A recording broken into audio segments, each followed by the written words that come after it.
The volume of a sphere equals to its surface area only when its radius in units equals.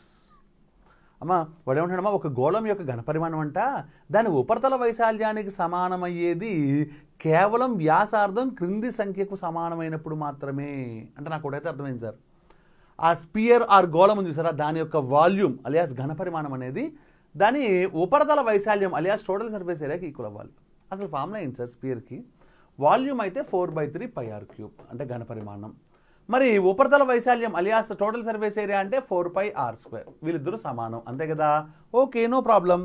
Sir r³ అంటే ఏంటి sir? r into r into r అంటే rని 3 సార్లు రాయాలి, అంతేనా? Okay, రాసేద్దాం sir. Okay, r³ అంటే ఏంటమ్మా? r into r into r.